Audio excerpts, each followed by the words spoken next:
हाँ जी बच्चा पार्टीज, शुरू करें। मैं विपिन एक बार फिर आपके सामने आज आया हूँ लेकर lecture number 55 on smart read vocab. हमेशा की तरह आज के इस लेक्चर में मैं डिस्कस करने वाला हूँ स्मार्ट रीड ड्रिल नंबर 55 में जो पैसेज हमने आपके लिए पिक किया है उसके difficult, complex, important words, phrases, idioms या फिर फ्रेजल वर्ब्स को। तो चलिए शुरू करते हैं with the very first word of the day which is carnage. Reference क्या लिखा है कार्नेज का? Described as an open-air prison, Gaza has been serially attacked over the last decade, even before the carnage of this war. Okay, meaning the killing of a large number of people, severe damage or chaos. Killing of a large number of people, यानी कि mass killing की बात हो रही है यहाँ पे। नरसंहार, एक साथ बहुत सारे लोगों को मारना, कत्लेआम करना। डैमेज, कैसा डैमेज? सीवियर डैमेज, बहुत ज़्यादा इंटेंसिटी वाला डैमेज। या फिर केओस, यानी कि अफरा तफरी का माहौल हो पूरा, उसको हम बोलते हैं कार्नेज, नरसंहार, कत्लेआम। एग्जाम्पल के तौर पे इमेज आपके सामने, इसमें आई बिलीव कोई ब्लास्ट हुआ है यहाँ पे और आप देख सकते हैं पूरी तरीके से तबाही का मंजर है। गाड़ियाँ ऐसी बिखरी हुई पड़ी हुई हैं, आग लगी हुई है जगह जगह पे, घर टूटे पड़े हुए हैं, धुआं निकल रहा है। And for the obvious reasons इस इमेज में डेड बॉडीज़ नहीं दिखाई गई हैं। डेफिनेटली जब ब्लास्ट होता है तो जो मंजर होता है उसमें डेड बॉडीज़ ऐसे उनके पार्ट्स इधर उधर बिखरे हुए होते हैं, खौफनाक होता है बहुत ज़्यादा देखने में। सो इस पर्टिकुलर सिनेरियो को हम बोलते हैं कार्नेज, तबाही और कत्लेआम वाली तबाही, ठीक है, मास किलिंग। अब हमारे सामने 4 सेंटेंसेस, देखते हैं कौन सा सही कौन सा गलत। The car accident on the highway caused a scene of carnage with vehicles smashed and debris everywhere. कोई एक्सीडेंट हुआ है हाईवे पे एक कार की गलती से आई बिलीव, और बहुत सारी कार आपस में भिड़ गई हैं और बहुत भयंकर एक्सीडेंट हुआ है जिसके कारण बहुत सारी जानें भी गई होंगी। Definitely vehicles smashed and debris everywhere, और जो मलबा है वो सब जगह बिखरा हुआ पड़ा है। ऑब्वियसली डेड बॉडीज़ भी होंगी वहाँ पे। अगेन कार्नेज, है ना, बहुत सारे लोग मर गए एक साथ। The video game features intense levels of carnage where players battle against hordes of enemies. अब कोई वीडियो गेम है जिसमें इंटेंस लेवल्स ऑफ कार्नेज हमें देखने को मिल रहा है, कत्लेआम देखने को मिल रहा है। आप हैं, हो सकता है आपके फ्रेंड्स भी खेल रहे हो मल्टीप्लेयर, क्योंकि यहाँ पे लिखा है where players battle against I am sorry. So एक साथ 2 लोग या 3 लोग खेल रहे हैं और सामने से एनिमीज आ रहे हैं, उनको आप मार रहे हैं गन से, ग्रेनेड से। आई बिलीव पबजी का कुछ यहाँ पे मुझे समझ में आ रहा है, जैसा पबजी मुझे देखने को मिलता है बच्चे जो खेलते हैं। सो उसी हिसाब से इसमें हमें कार्नेज देखने को मिल रहा है, कत्लेआम देखने को मिल रहा है, तबाही देखने को मिल रही है। बिल्कुल सही एग्जाम्पल है यहाँ पे कार्नेज का। तीसरा एग्जाम्पल पढ़ते हैं, the chefs latest dish was a carnage of flavours. अब ये कॉन्टेक्चुअली इनकरेक्ट हो गया यहाँ पे। Carnage of flavours doesn't make any sense. Chef या डिशेस के कॉन्सेप्ट में, रेसिपी के कॉन्टेक्स्ट में कार्नेज का कोई मतलब नहीं है। ये सेंटेंस कॉन्टेक्चुअली इनकरेक्ट है।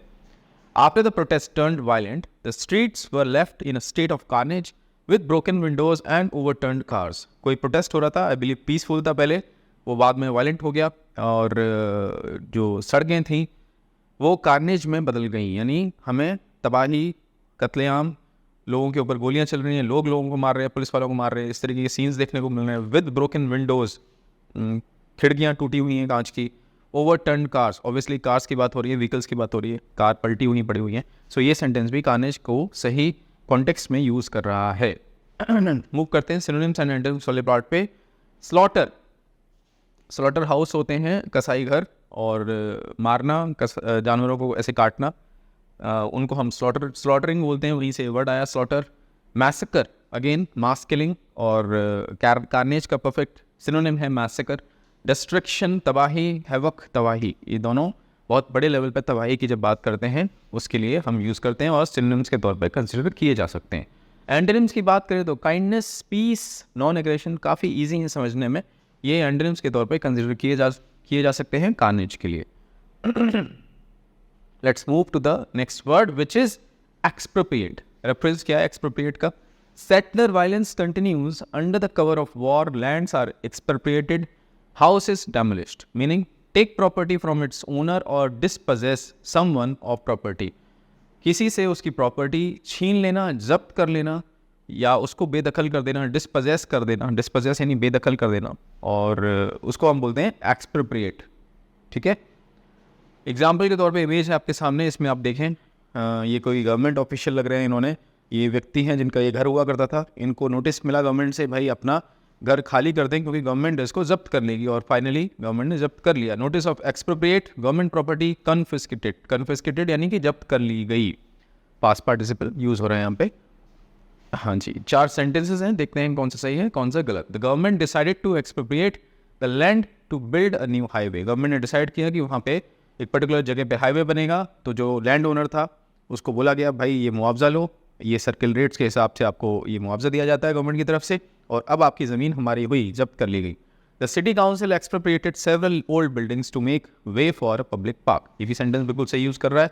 सिटी काउंसिल ने ओल्ड बिल्डिंग्स को जब्त करके वहाँ पे पब्लिक पार्क बनाने के लिए एफर्ट्स किए। हाँ जी। Third sentence, the company expropriated its employees personal belongings to keep them secure during the renovation.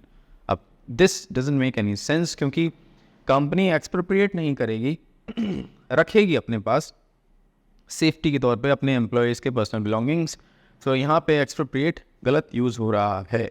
The government's decision to expropriate private property sparked protest among the local residents. ये सही है, government ने जो decision लिया कि भाई private property को हम एक्सप्रोप्रिएट करेंगे, लोगों से उसका प्रोटेस्ट देखने को मिला लोकल रेजिडेंट्स की तरफ से। ये बिल्कुल सही यूज़ हो रहा है। सो आई होप आपको एक्सप्रोप्रिएट का कॉन्टेक्स्ट और मीनिंग समझ में आ गया हो।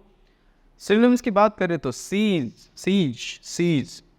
जब्त कर लेना, टेक अवे छीन लेना, कन्फिस्केट अगेन कब्जा कर लेना उस पर, यूज़अप हड़प लेना, ये सब सिनोनिम्स हैं। यूज़अप हम डिस्कस कर चुके हैं ऑलरेडी किसी प्रीवियस लेक्चर में।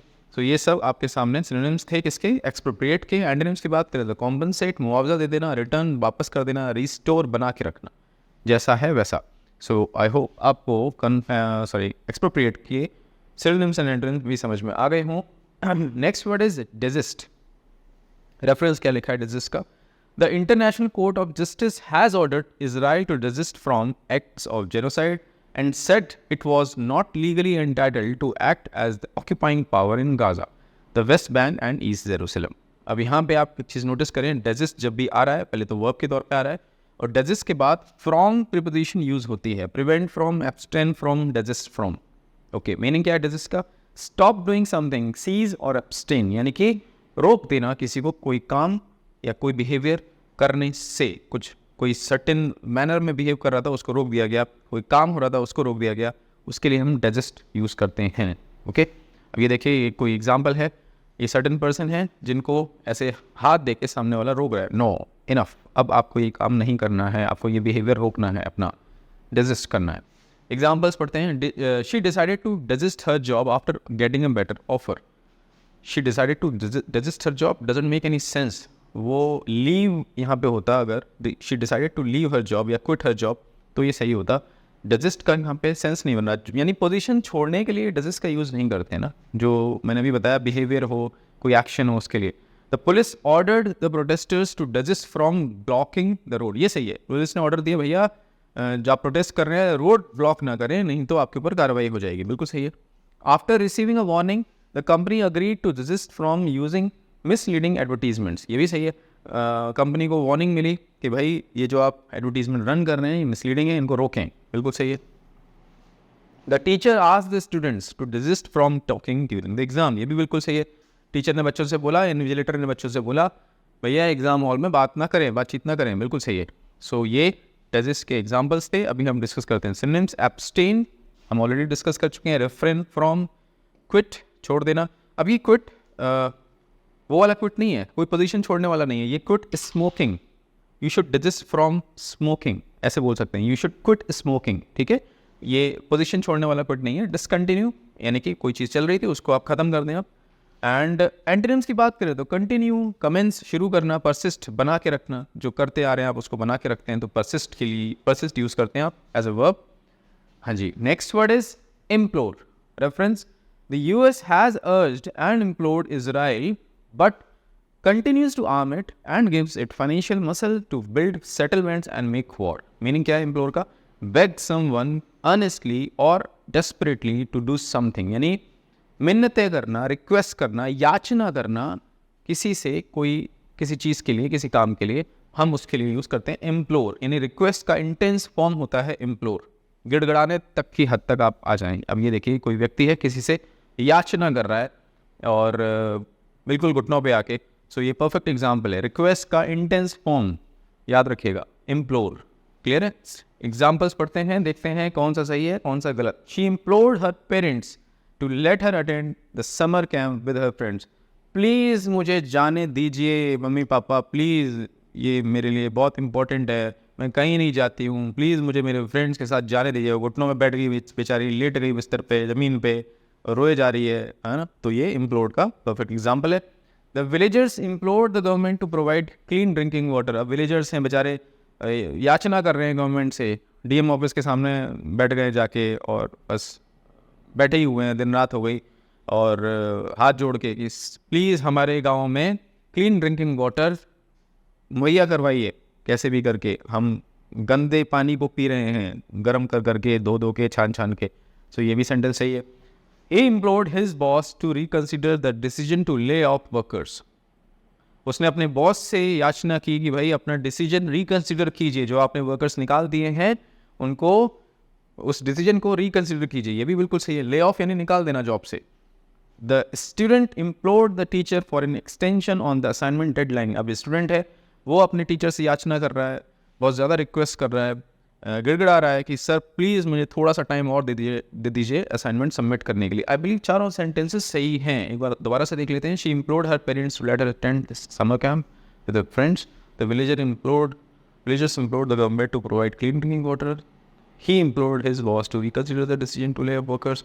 The student implored the teacher for an extension on the assignment deadline. All are correct, all are correct. हाँ जी, डिस्कस करते हैं सिनोनिम्स। बेग, अर्ज, प्लीड। हाँ, एक वर्ड ये मैं सोच रहा था ये बोलने के लिए। प्लीड यानी अगेन, गिड़गिड़ाना, याचना करना बहुत ज़्यादा, है ना। Antonyms, command, demand, reject. मना कर देना, कमांड ऑर्डर दे रहे हैं आप, और डिमांड आप मांग रहे हैं, आप याचना नहीं कर रहे हैं, मांग रहे हैं, डिमांड कर रहे हैं। ठीक है, सो ये एंटोनिम्स के तौर पे कंसिडर किए जाएंगे। Next word is impunity. Reference क्या है इम्प्यूनिटी का? Israel's impunity in the face of international law comes from this support. Okay, meaning exemption from punishment और फ्रीडम फ्रॉम द इंजरीज। हाँ, यहाँ पे इसको ऐसे पढ़ना है, एग्जाम्पशन फ्रॉम पनिशमेंट, ये एक फ्रेज है। Freedom from the injury, injury नहीं, injurious consequences of an action. हाँ जी, अब इसको समझाता हूँ मैं आपको। पहला फ्रेज है एग्जाम्पशन फ्रॉम पनिशमेंट, यानी कि कोई पनिशमेंट है उससे आपको एग्जाम्पशन मिल जाए, यानी आप मुक्त हो जाएं पनिशमेंट से, यानी आपको पता है कि मुझे पनिशमेंट होगी ही नहीं। अब वो किसी भी रीज़न से हो सकता है। एक तो ये हो गया। दूसरा, freedom from the injurious consequences of an action, यानी कि कोई एक्शन है उसके कॉन्सिक्वेंसेज, दुष्प्रभाव। कैसे दुष्प्रभाव? इंजूरियस। आपको पता है कोई नॉर्मल सर्कमस्टेंसेस में कोई व्यक्ति अगर ऐसा कोई काम करे तो उसको इंजूरियस कॉन्सिक्वेंसेस फेस करने पड़ सकते हैं, पर आपको यहाँ पे फ्रीडम मिली हुई है, यानी आप यहाँ पे बचे हुए हैं। अब ये बाय हुक और बाय क्रुक कैसे भी हो सकता है। सो आपके पास इम्प्यूनिटी है। एग्जाम्पल के तौर पे, अब ये कोई आई बिलीव बर्गलर है या डेकॉइट है या स्नैचर है, कुछ भी हो सकता है, चोर डकैत टाइप का, और आप देखें दुकान लूटने के बाद ये बंदा बस यूं ही बिल्कुल फ्रीडम से निकले जा रहा है सामने से, और आई बिलीव ये भी संगी साथी इसके बैठे हुए हैं मास्क लगा के। तो इसको पता है इसके पास इम्प्यूनिटी है। इम्यूनिटी में बोलने वाला था, इम्यूनिटी भी सिनोनिम हो सकता है।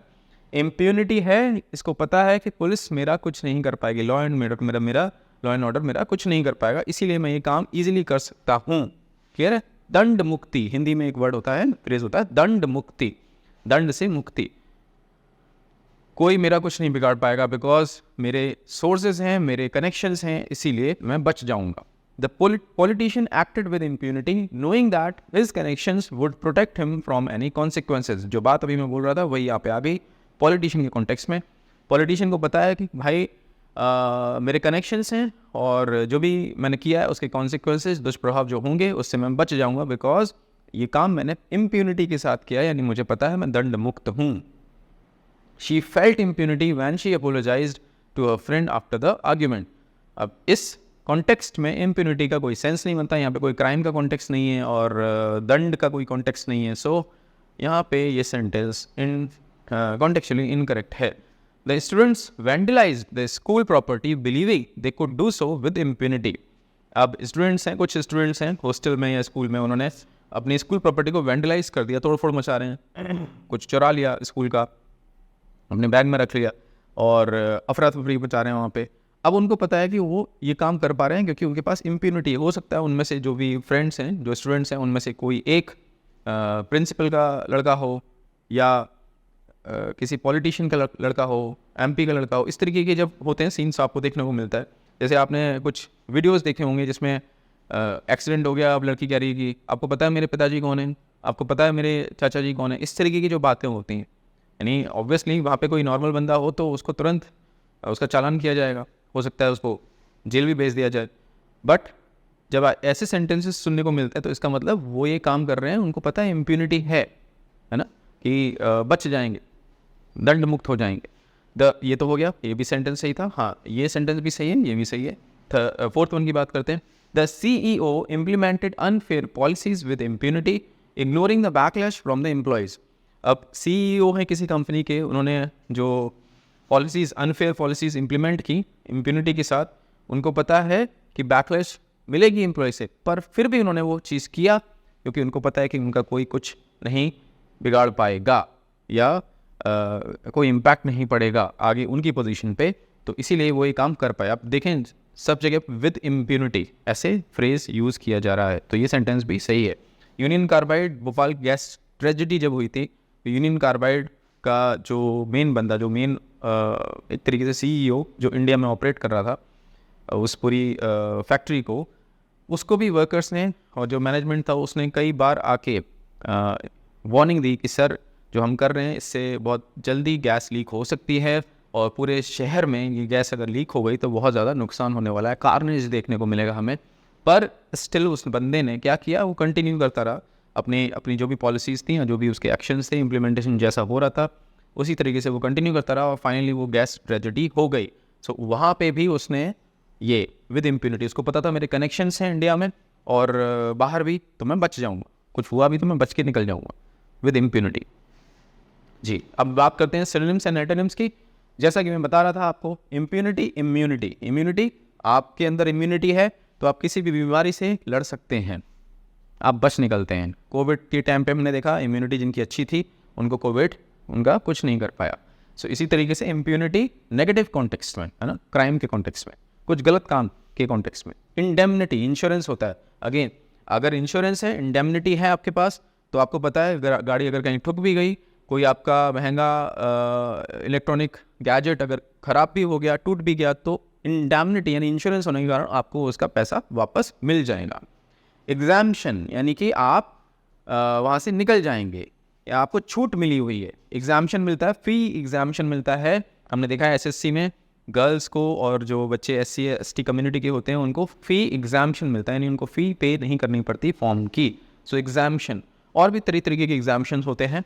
सो ये तीनों एक तरीके से सिनोनिम्स के तौर पर कंसिडर किए जाएंगे इम्प्यूनिटी के। अब बात करते हैं एंटोनिम्स की। लायबिलिटी, मजबूरी है, रिस्पॉन्सिबिलिटी, जिम्मेदारी है। ससेप्टिबिलिटी, ससेप्टिबल हम डिस्कस कर चुके हैं, वल्नरेबल हम डिस्कस कर चुके हैं किसी प्रीवियस लेक्चर में।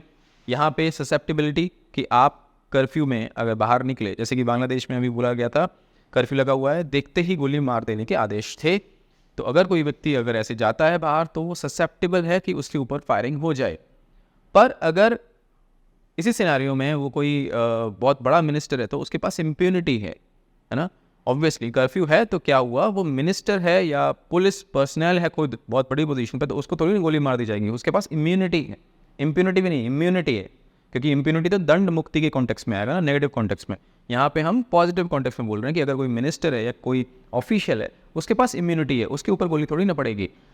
आम पब्लिक ससेप्टिबल है, उसके आम पब्लिक के पास क्या है, ससेप्टिबिलिटी, उनको गोली पड़ सकती है, उनको गोली लग सकती है, उनके ऊपर फायरिंग हो सकती है।